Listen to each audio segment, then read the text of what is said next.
Thank you very much, Payal. It's also a pleasure to have this opportunity to share something that I hold very dear to my heart, being a business manager, being a business leader, and especially in a function like HR, which is absolutely critical to the success of the business. So, pleasure being here on this podcast.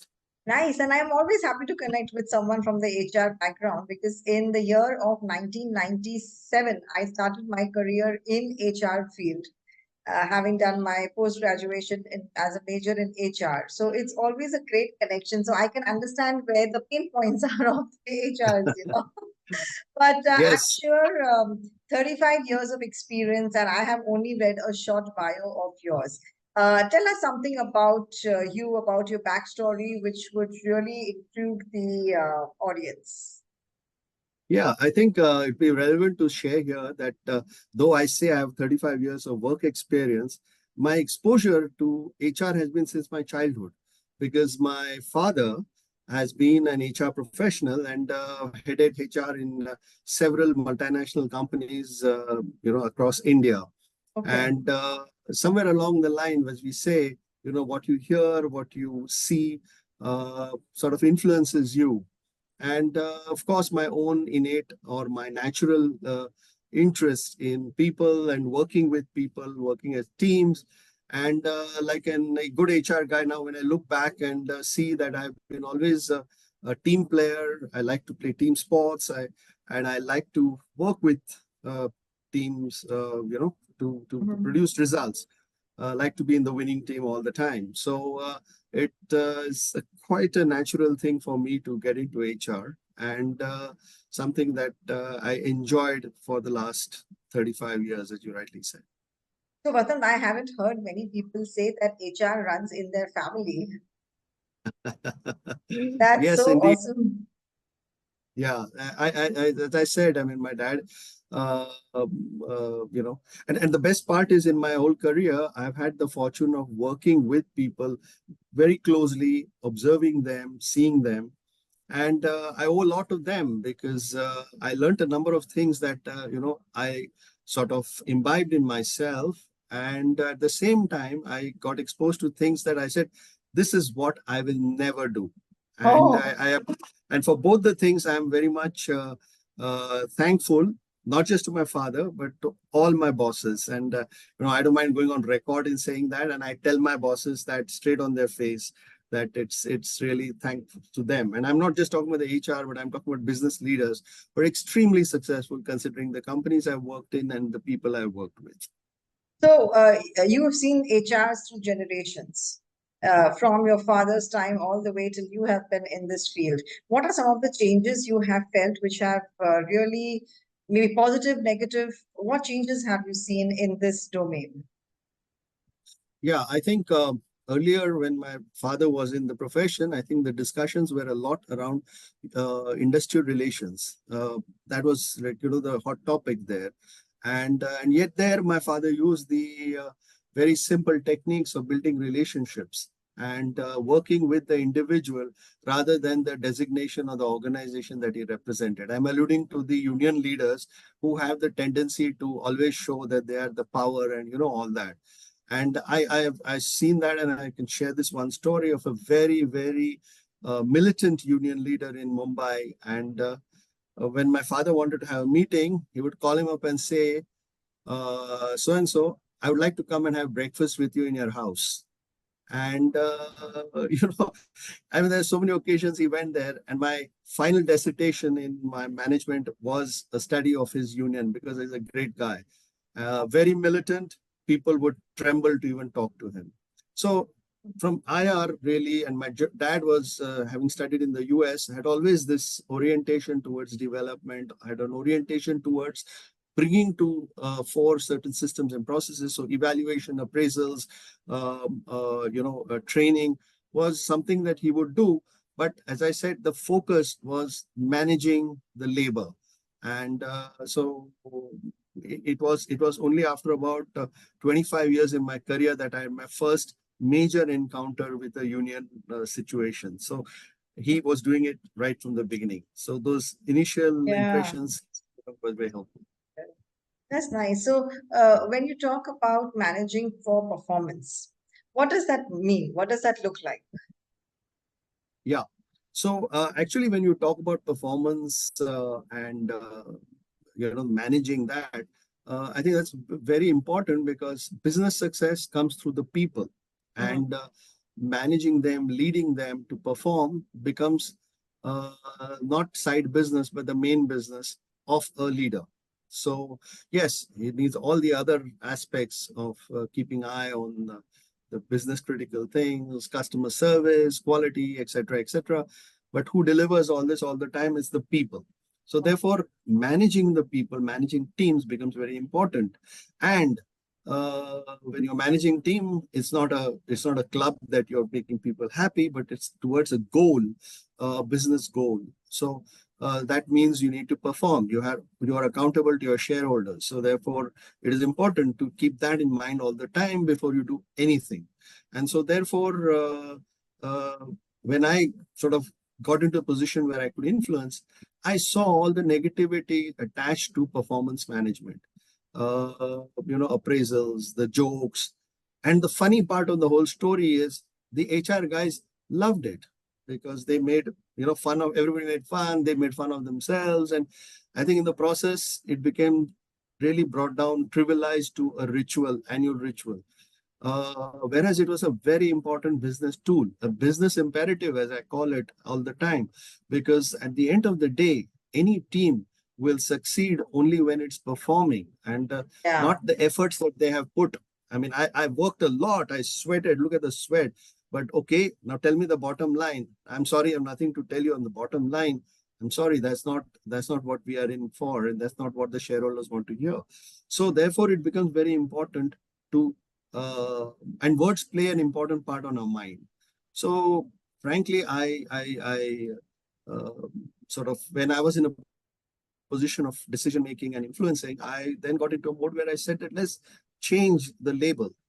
Yes, old wine in a new bottle, Yeah. but it does make a lot of difference, and people make uh, actual money by just changing the label. But here, it was important for the business and to succeed. So therefore, branding it as managing for performance made, I think, some difference in the orientation. And therefore, in fact, I would, in the two companies that I worked in last, I changed the title of the performance management process to achievement and development process. Mhm. And so in the vocabulary of or the lingo of the organization, ADP became like one established word. I didn't invent it, I'll be honest with you, but it was a logical sort of thing. Performance is achievement, and it leads to training and development towards what? To again achieve. So therefore, it's like a cycle, and so therefore, bringing that orientation became important. So that's one thing, and that's why it became important to change the orientation from performance management to managing for performance. So, managing for performance, where does performance appraisal fit in this? Well, that's a good question because everyone says, "Oh, I'm busy with appraisals." I Yeah. mean, how many subordinates you have? Oh, I have three subordinates. So it should not take you more than if you have been having conversations through the year. It should not take you more Yeah. than 3 hours. No, no, no. The whole month I'm busy with appraisals. I mean, I really don't understand that. So actually, performance appraisal is a tool, is a subset of the process of managing performance. The day you crack that understanding that this is just a tool, it is just there to help you. Your whole orientation changes, and then you get to the most important part of it, which is managing for performance. And one of the most relevant analogies that one can think of, or an example you can think of, is on the cricket field. I mean, today, if at the end of 120 balls, sorry, 240 balls, you're not won, you don't have the next day. You've lost your points and you probably are out. Yeah.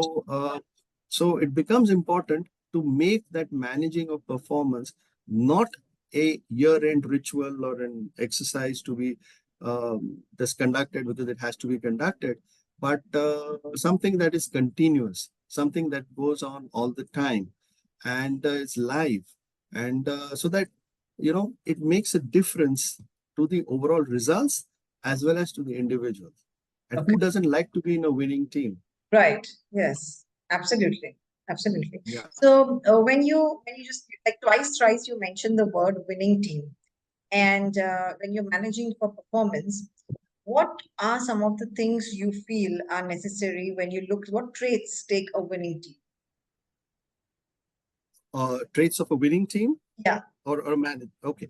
So I think the most important thing in a winning team is they're really enjoying what they're doing. Mm, Okay. mm. And you enjoy doing what you're doing because everyone is working towards a particular goal. All right. I mean, many a times we see examples on the cricket field.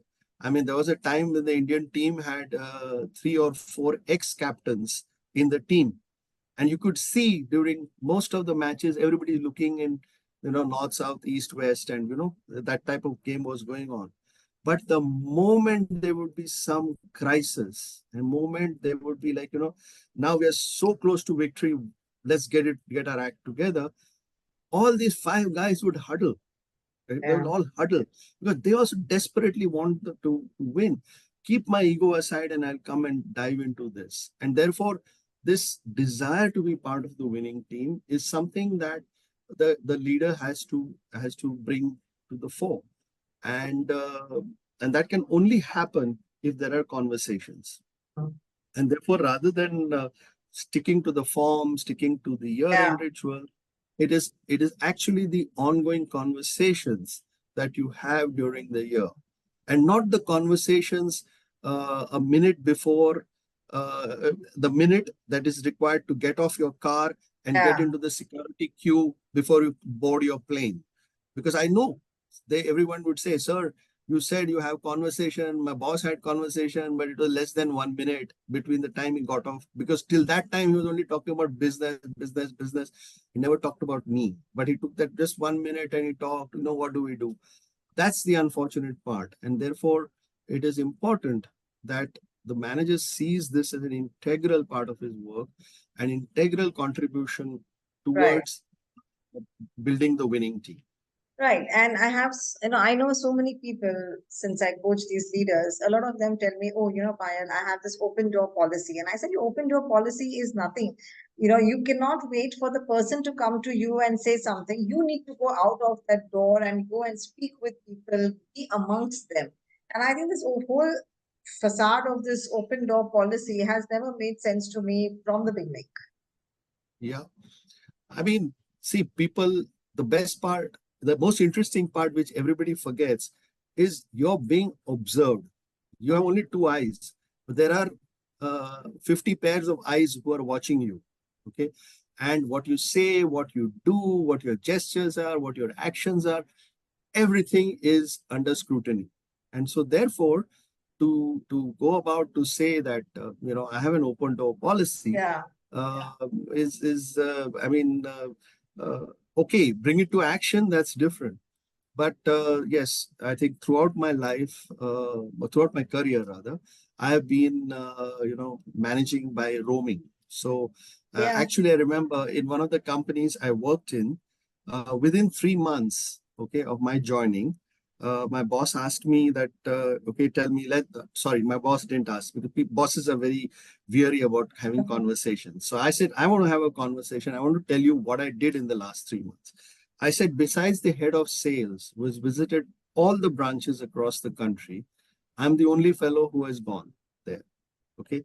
And and therefore I connected with all the people. I'd spent time with all of them. And it matters such a lot to have a face to the voice, because we do now use electronic. Of course, now we have Zoom, but in those days we didn't have Zoom. So you had telephones, and telephone Yeah. connectivity was always a question. You didn't have mobiles, so there would be fixed times when you could talk. So go and meet the person, and just that one visit is something that every conference, whenever I would meet over the 9, 10 years that I worked in that company and subsequent companies, everybody would remember that one trip that I made for one day. Mm. One day. So Yes, you're absolutely right. If you say I have a glass office and open door, come in anytime. First of all, it's very rude to come into anybody's office anytime. So, I mean, you do need to. Yes, if you have to, you have to. But you need to be mindful of the other person's time as well. But why don't you then take the initiative and go and meet the persons, meet the True. people, your team, after all. Right, that's right. So, speaking about managing your teams and managing their performance, what are some of the ways you feel that our leaders and managers could improve so that they can see a better performance appraisal since everything is so intertwined? Absolutely. I think you use the right word because I think throughout everything, and not just in business, but in society as well, we are seeing separation is like, a done thing. As much as you can segregate people, separate, put them in boxes. Uh, by being available, by being, there uh, for the people, not just, physically, okay, but provide them the tools, provide them the structure, provide them the opportunities to voice their concerns, voice their challenges, because nobody comes to work to say I'm going to do a bad job today. Yeah. So they want to do a good job. So create that atmosphere, create that environment.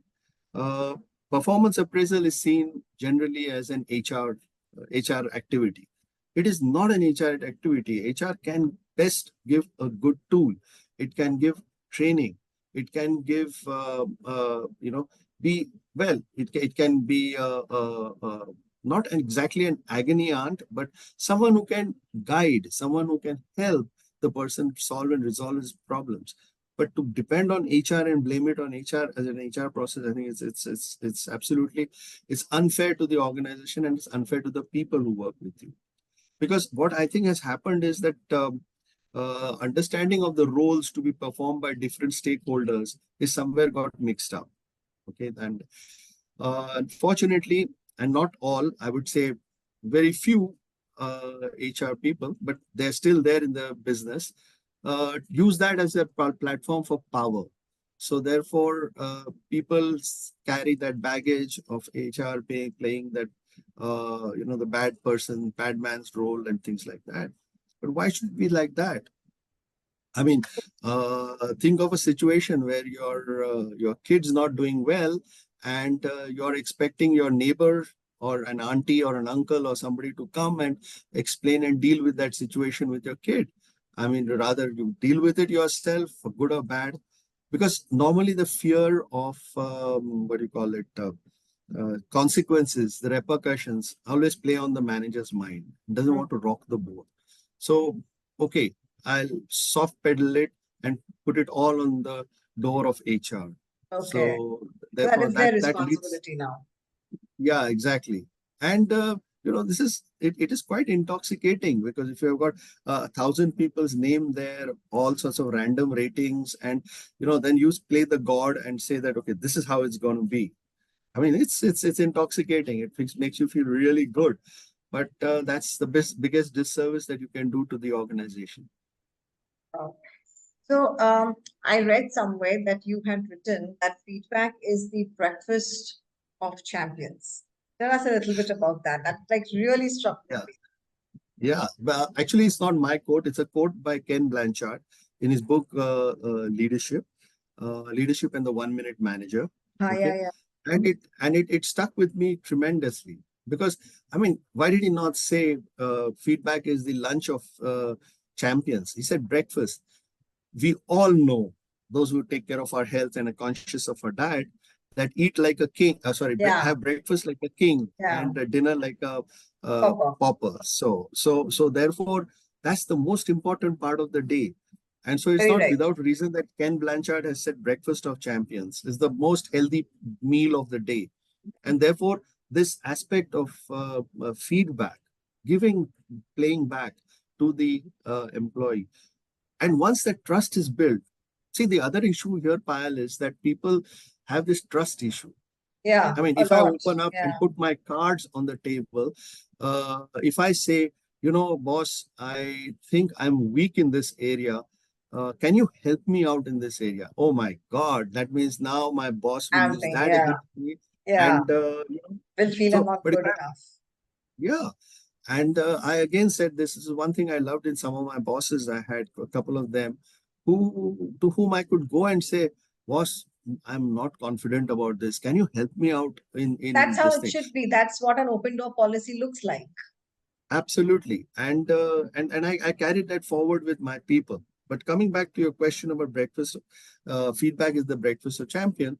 I think I use that quote very often to bring forth that point of it is not just the manager's responsibility to give feedback, but it's more important, I think, for the subordinate to ask his manager for feedback. Okay. Hmm. Very often we say Right, we do a whole bunch of training on giving feedback. This is the technique, these are the preparation, blah, blah, blah. But what about me? What am I as the person being appraised? What is good? What is my responsibility in that? And we rarely hear of training to receive feedback. You yeah, see, the right, thing is, it's also nice to say I give feedback, but and you may be very objective with data in a very sensitive and sensitive manner communicate that. But if you're not willing to accept it, if you're not willing to receive it, it's almost like you come to my house for a party, and no, this is just an example, okay? So you come to my house for a party and you bring me a present. I open the present and I say, "Hey, I already got this pile. Please take it away." right. That's very mean and rude. Uh-huh. And so, therefore, if somebody is giving me feedback, the least I can do is to say, thank you very much for whatever you've given. Let the person go open it. Then you may have Yeah, anger, you can joy, reflect. whatever. Exactly. And in fact, that is a very important aspect, reflection. But uh, you need to see for yourself whether this action of mine of being open, oh, but my style is to be very frank and open. Oh, very good. But please don't forget, there's a human being on the other side. Right. And it's very important to be sensitive to that aspect. So, therefore, Correct. people miss that out and don't know how to receive. So, yes, so breakfast is the Like that. feedback is the breakfast of champions. And Ken Blanchard, I'm a big fan of his. Though, of course, many of my friends say it's a very outdated theory, but I don't agree. I think it's a very Yes. beautiful expression of what it means to lead in different situations. So I'm a big fan of situation leadership and Yeah. Ken Blanchard. Yeah, no, I think Anyway, you're correct because most of the time, most of the people are taught how you can give feedback. But receiving is a huge part of it. And if you don't know what to do, how to critically, analyze it, what are the reflections, what are the learnings, what is it that you can improve, and what are some of the gaps you need to fill in, I think then that whole process is completely not in use because then you are just giving and the person receiving it has absolutely no change in his or her mindset.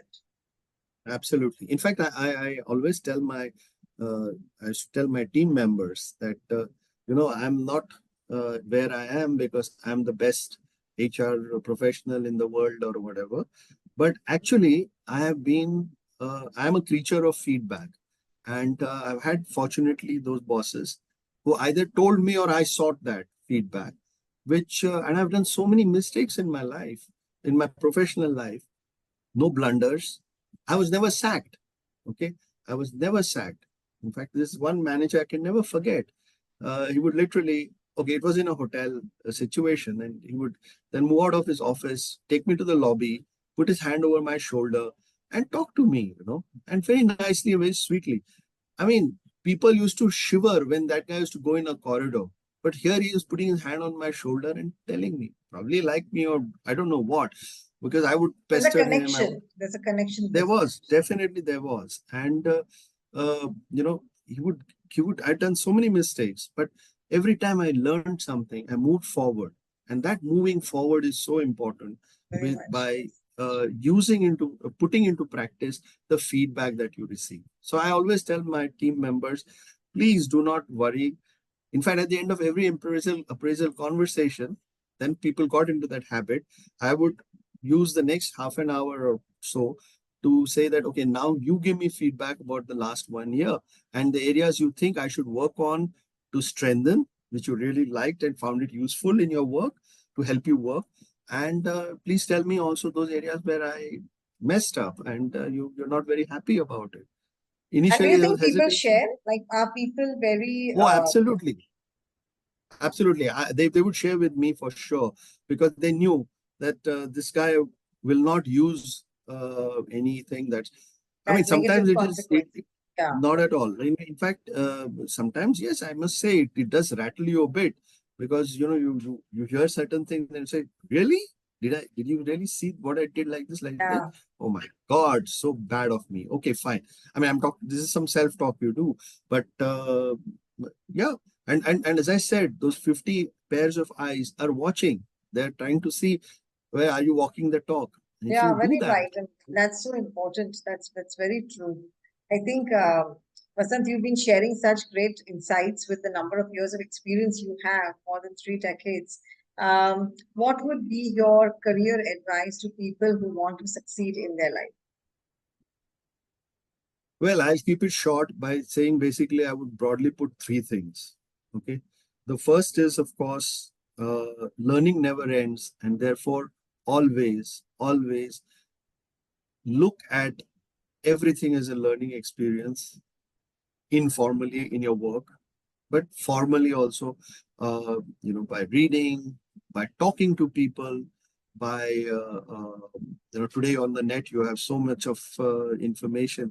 Listen to them, and doesn't mean you just start copying what they are saying, but it opens your mind. It Oh, it it oh, opens yes. possibilities. Okay, and once you do that, the second thing I think people need to do, which very difficult because we are so busy, we are very busy, is spend some time on reflection.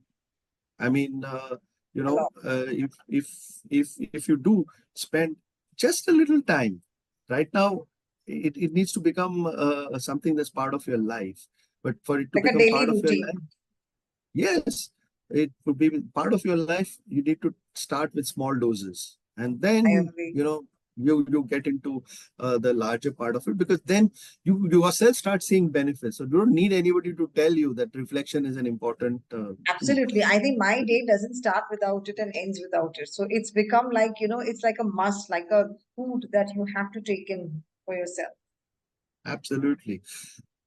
And the third thing I think is what we just discussed was the aspect of feedback. Okay. People I have seen, my own team members as well as my other colleagues, become so defensive and justifying. It's again come back to that example, and I give this example repeatedly, is that treat it as a gift and do not be judgmental. Do not be immediately judgmental. Do not be immediately opening the wrapper. Let it be. Let it sit in your house for some time. Then open it after that. And then see whether it's good or not. And then you have the option to dump it in the bin or to Uh, put it in the best place in your drawing room or whatever Very the right. thing is. So Very true. these are the three things I would say that I think could be important. What should I say? Tools in your hand to uh, to succeed. Wow. Those are so nice, Vasant.